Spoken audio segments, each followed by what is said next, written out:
꼬리 들어가 보도록 하겠습니다. 오늘도 유한타증권의 송태영 과장입니다. 과장님 안녕하십니까? 네, 안녕하세요. 네. 자, 오늘 시장 나스닥이 강했습니다. 자, 관련해서 연결고리 주제부터 공개를 해 보겠습니다. 자, 오늘 연결고리 주제, 미국 증시 시간 외에서 분위기가 반전됐다라고 말씀을 해주셨는데요. 예, 아무래도 실적 얘기를 해주시려나 봅니다. 우선 장중 내용부터 하나씩 좀 체크를 해 주시기 바랍니다. 네, 장중만 보게 되면 미국 시장 너무 좋았습니다. 그리고 시간의 분위기여도 반전에 반전을 거듭을 하고 있기 때문에 지금 끝까지는 좀 봐야 될 것 같고요. 일단 장중 내용을 먼저 말씀을 드리게 되면은 먼저 매크로적인 부분 좀 말씀드립니다. 정책금리 같은 경우에 이제 FOMC 회의가 있게 됐었고요. 그리고 나서 어제 같은 경우에는 BOE 그리고 ECB의 이제 통화정책 회의가 있었었는데 모두 다 정책금리를 50bp씩 올리는 모습이었습니다. 먼저 BOE 같은 경우에는 이제 50bp를 올리게 되면서 3.5에서 4%로 이제 정책금리가 올라가게 되고요.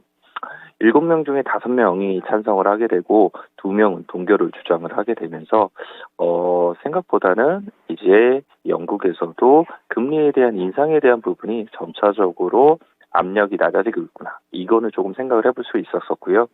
성명서에서도 향후에 금리를 단호하게 올리겠다는 단어를 삭제를 하게 되면서 이런 부분 좀 잘 나타난 것이 아닌가라고 볼 수 있는 것 같습니다. ECB 같은 경우에도 이제 50bp 인상을 하게 됐는데요. 이제 정책금리가 2%에서 2.5%가 되었다라고 보시면 될 것 같은데 아직 유로존은 조금 더 갈 길이 먼 것 같습니다. ECB에서 현 기저 인플레이션 압력을 고려해서 위원회는 3월에도 예정된 다음 회의에서도 추가로 50bp의 금리를 인상을 하고 통화 정책 후속 경로를 평가할 계획이다라고 얘기를 했던 부분이 있었었고요. 리가르드 ECB 총재 같은 경우에는 3월 기준금리 인상은 일반적인 합의다라고 얘기를 하게 됩니다. 그리고 금리 인상이 막바지에 이른 것이 아니기 때문에 끝나지 않았던 것을 우리는 알고 있다라고 얘기를 하게 되는데요. 왜 제가 이 ECB 정책 금리에 대한 인상이나 이런 부분을 말씀을 드릴 원인은 사실은 환율 때문에 그렇다라고 보시면 될 것 같고요. 사실상 지난해에 미국이 이 유럽보다 금리 인상에 대한 속도가 워낙 빨랐었기 때문에 달러 강세가 많은 부분 진행이 됐었었는데 올해는 이런 부분이 반대로 진행이 계속적으로 될 가능성이 높고요. 이미 이런 부분이 어느 정도 달러에 반영이 되게 되면서 달러 약세를 보이게 됐었었는데 향후에도 이제 미국은 사실상 25bp 혹은 동결이 나올 가능성이 높고 그리고 ECB가 계속적으로 금리를 올려가게 되는 이런 그림에서는 결국은 달러 약세를 보일 가능성이 좀 더 높아 보일 수밖에 없다라고 말씀드릴 수 있을 것 같습니다. 그래서 이런 부분이 계속 진행이 되면 결국은 원달러 환율에 있어서도 워낙 강세가 나올 가능성이 상당히 높아 보이고요. 그에 따라서는 지수가 어느 정도 유지가 될 가능성이 있으니까 이런 부분을 조금 참고를 하셨으면 좋겠다. 이렇게 좀 생각이 되고 있습니다. 네. 자, 지금 유로존과 그리고 영란은행에서는 50bp 또 인상을 하게 되면서 각자의 말들을 좀 들어봤습니다. 자, 그럼 이어서 다음 내용 좀 넘어가 보겠습니다. 전반적인 이제 시장의 분위기들 좀 체크를 해보려고 하는데요. FOMC라든지 이런 이 금리 인상에 대한 분위기 어떻게 평가가 나오고 있습니까? 네, 장중에서 나온 이제 월가의 이 시장 흐름에 대한 평가를 보게 되면요. 먼저 글로벌 인베스트에서는 다시 한번 성장주가 가치주를 아웃퍼폼하는 모습이 나타나고 있다라고 얘기를 했습니다. 파월 연준 의장이 추가 금리 인상이 약 2회에 단행될 것이라고 발행을 하면서 금리 인상 사이클이 종료 시기가 이제 점차적으로 가늠이 되고 있고 이것이 결국 성장주의 상승을 견인하고 있다라고 긍정적으로 평가를 했고요. 리거럴 제너럴 인베스트먼트에서는 2월 FOMC에서 시장을 동요시킬 만큼의 전망을 부정적으로 보는 발언이 없었다는 것만으로도 시장이 호응을 하고 있다라고 얘기를 합니다. 다만 이제 이 당부의 말을 하게 되는데 2023년도 하반기 경기 침체가 우려되는 상황에 낙관적인 포지션은 장기화되기 어려울 것이며 투자자들은 차익 시기 검토를 해야 된다. 라고 얘기를 했고요. 라자드 인베스트먼트에서는 이제 미 연준의 통화 정책 선회에 대한 기대감이 시장이 지나치게 낙관적으로 반영되어 있다. 비둘기파적인 정책에 대한 월가의 기대감은 조정될 필요가 있다라고 언급을 하게 되면서 사실상 뭐 이들 간에서도 계속적으로 의견은 갈리는 부분이 있기는 한데 저는 의견이 계속적으로 갈리는 모습이 나오게 되면은 주가는 더욱더 견조하게 흘러가는 모습이 나오게 될 거고요. 어느 순간 한 목소리로 이러한 주장이 나오게 되면은 그때부터는 정말 좀 조심을 해야 되는 부분이 나오지 않을까라고 생각을 해볼 수 있는 것 같습니다. 그래서 월가의 의견들은 계속적으로 참고를 우리가 해볼 필요가 있다라고 보시면 될 것 같고요. 사실상 더욱더 중요한 건 종목이었었기 때문에 종목에 대한 이야기를 좀 드려야 될 것 같습니다. 네, 종목이 중요합니다. 우선은 장중 내용부터 좀 보겠습니다. 메타 플랫폼스 폭등했습니다. 23% 급등했는데요. 이 부분 어떻게 평가 나오고 있습니까? 네, 메타 23% 폭등하게 되고요. 전반적으로 시장 분위기를 다 끌어올렸다라고 보시면 될 것 같습니다. 이에 따라서 뭐 반도체라든지 자율주행 그리고 자동차, 뭐 수소차, 뭐 그 외에도 다양한 종목들이 많은 부분 올라갔었었는데 일단 메타에 대한 평가를 보게 되면은 뱅크 오브 아메리카에서는 이 효율성 개선이 진행이 되면서 투자 심리가 유의미하게 향상될 것으로 기대가 된다라고 이야기를 했습니다. 디지털 광고 시장의 동향 또한 메타가 동종 기업 대비 강력한 EPS 증가율을 기록할 수 있음을 가리키고 있다라고 얘기를 했고요. 투자 의견을 중립에서 매수 그리고 목표 주가를 160불에서 220불로 상향 조정을 하게 되면서 긍정적인 평가를 냈었었는데요. 아무래도 월가 같은 경우에는 메타 관련돼서 비용에 대한 축소에 대한 부분을 많은 부분 포커스를 했다라고 보시면 될 것 같고요. 효율성 개선에 대한 부분에 대해서 언급이 많이 나왔던 만큼 이 부분에 조금 더 우리가 포커스를 맞춰야 되지 않나라고 생각을 해볼 수 있는 것 같습니다. 그리고 키뱅크에서는 메타의 일일 활성자 수 그리고 월간 활성자 수가 증가세에 있다라고 얘기를 합니다. 그리고 일일 ARPU가 계속적으로 지표가 상승이 되고 있기 때문에 이런 부분이 긍정적으로 조금 볼 수 있다라고 얘기를 했고요. 이에 따라서 이제 2023년도, 2024년도의 매출 전망치를 1%씩 상향 조정을 하게 되고 그리고 비용 절감 효과를 반영을 하게 돼서 EPS 전망치를 16에서 13%를 올리게 된다라고 얘기를 하게 됐는데 아까도 말씀드린 것처럼 결국은 이제 효율성 개선 이 부분에 많은 부분 월가가 초점을 맞추고 있고 왜 요즘 감원이라는 단어가 나오게 되면은 사실상 주가가 상승이 나오게 되는지 이런 부분을 잘 보여주는 사례가 되지 않나라고 판단을 해볼 수 있는 것 같습니다. 그래서 뭐 관련돼서 계속적으로 이러한 뭐 비슷한 추이를 보일 수 있는 기업들 같은 경우에는 뭐 비슷한 이러한 상승이 나올 수 있지 않을까 이제 기대를 해볼 수 있는 것 같고요. 그 다음부터는 이제 이 장 마감하고 실적 발표한 기업들이니까 여기에 대해서 조금 더 말씀드리도록 하겠습니다. 저는 그나마 지금 시간 외에 움직이는 종목들의 흐름을 보면서 다행이다라는 생각을 좀 하고 있습니다. 바로 애플, 구글, 아마존이 될 거고 실적이 안 좋아서 시간 외에 급락했는데 지금 애플은 시간 외에서 반등에 성공했고요. 구글이랑 아마존도 낙폭을 계속 줄이고 있습니다. 우선은 이 세 가지 종목에 대해서 말씀 부탁드릴게요. 네, 말씀을 하신 것처럼 사실 실적 발표하고 놀랐습니다. 시간에서 애플이 5%까지 빠졌었고, 뭐 그 외에도 보게 되면 7%, 8%, 뭐 이 정도씩 빠졌기 때문에, 이게 이 분위기 반전이 심각하게 나오는구나라고 생각을 했었었는데, 컨퍼런스 콜에서 어떤 내용이 나오는지는 아직까지는 모르겠는데, 애플 같은 경우에는 시간에서 오히려 플러스까지도 올라오는 점, 뭐 이런 점을 봤을 때는, 그나마 다행이다라는 부분을 좀 생각을 해볼 수 있는 것 같습니다. 그래서 추가적으로 나오는 내용 같은 경우에는 월요일 이제 시간에서 보다 더 자세하게 말씀드리겠다라고 말씀을 드리도록 하고요.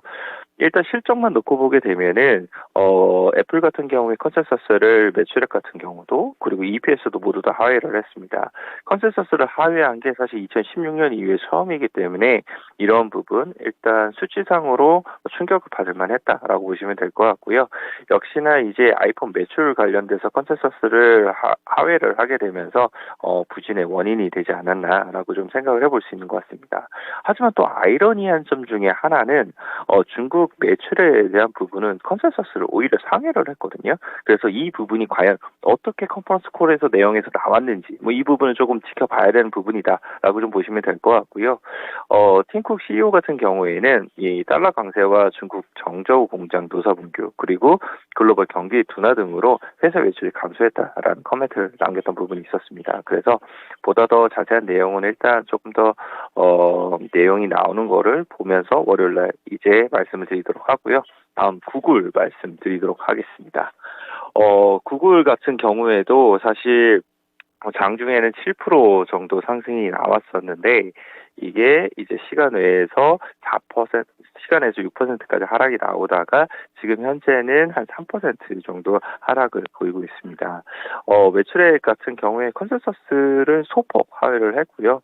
역시 EPS 같은 경우에도 소폭 하회를 하는 모습이었었는데 결국은 구글에서 가장 많이 봐야 되는 것이 광고 매출에 대한 부분, 그리고 유튜브의 성장성, 그리고 애저가 얼마만큼이나 이제 성장을 하고 있는지 이런 부분이었던 것 같습니다. 하지만 이제 유튜브 광고 매출액 같은 경우에도 뭐 컨센서스를 하회하는 이런 흐름이 나왔었고요. 애저 같은 경우에도 컨센서스를 부합을 하기는 했지만 성장성이라는 이런 게 뚜렷하게 많은 부분 나타나지는 않았었기 때문에 시간에서 조금은 안 좋은 모습을 나타냈던 것이 아닌가라고 생각을 해볼 수 있는 것 같습니다. 사실 이제 컨퍼런스 콜에서 챗 GPT 관련돼서 어떠한 코멘트가 나오냐 이 부분도 상당히 했었던 부분인데 그 내용들은 역시나 조금 시간을 보면서 컨퍼런스 콜 내용을 찾아봐야 될 것 같고요. 뭐 관련돼서 구글이 우리도 이제 챗 GPT 관련 대항을 해서 AI 쪽으로 보다 더 많은 부분 우리가 힘을 쏟겠다라고 얘기를 나오게 되면은 다시 한 번 더 관련된 종목들은 오늘 강세를 보이지 않을까라고 생각을 해볼 수 있는 것 같습니다. 다음은 이제 아마존입니다. 아마존 같은 경우에도 시간에서 8%까지 하락이 나왔지만 현재는 1.6% 하락에 나오고 있다라고 보시면 될 것 같고요. 아마존 같은 경우에는 매출의 컨센서스를 상회하는 흐름이 나왔습니다. 다만 EPS는 컨센서스 좀 하회를 했는데요. 역시 이제 클라우드인 이 AWS에 대한 실적 자체가 컨센서스를 이제 미치지 못하게 되면서 이런 부분 좀 좋지 못했던 부분이 있었다라고 좀 보시면 될 것 같고요. 2023년도 1분기 가이던스를 제시를 했던 부분이 있었었는데 가이던스도 역시나 기존 컨센서스 대비 그닥 강하게 제시를 안 했었거든요. 그래서 이런 부분이 영향을 시간의 시장에서 미치게 되면서 좀 좋지 못했었다라고 보시면 될 것 같고, 그리고 컨퍼런스 콜에서 아마존 같은 경우에는 자사주에 대한 이런 이슈가 나오지 않았나라고 좀 생각을 해볼 수 있는 것 같고요. 역시나 자세한 내용은 다음 주 월요일 날 말씀을 드리도록 하겠습니다. 그 외에도 이제 보게 되면은 퀄컴이라든지 아니면은 이제 포드라든지 스타벅스 같은 경우에도 실적 발표를 했었는데 이 실적 발표하고 이제 시간 외에서는 모두 다 마이너스를 좀 기록을 하고 있기 때문에 그런 부분에서 시장 투자 심리가 다소 조금은 이제 약화가 되는 부분이 있을 수밖에 없다라고 좀 보시면 될 것 같고요. 다행히도 애플이라든지 아마존이 낙폭을 많이 줄이게 되면서 조금 안도할 수 있기는 하겠지만 그래도 아침 시장 좀 잘 지켜보자라고 말씀드리도록 하겠습니다. 네. 자, 아무래도 이후에 나온 말들이 어떤 게 될지 또 알아서 정리를 또 해오도록 하겠습니다. 자, 그럼 오늘 연결고리 종목 들어가 보겠습니다. 자, 오늘의 종목 LG 이노텍이 되겠습니다. 이게 아무래도 또 애플 관련된 종목을 골라오셨네요. 좀 자세히 들어볼게요.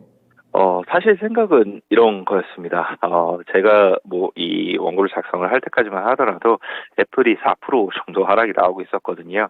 이에 따라서 LG 이노텍이 오늘 큰 낙폭이 나오게 되면은 저가의 매수세로서 공략을 한번 해보자라고 생각이 됐기 때문에 LG 이노텍을 가져왔다라고 보시면 될 것 같고요.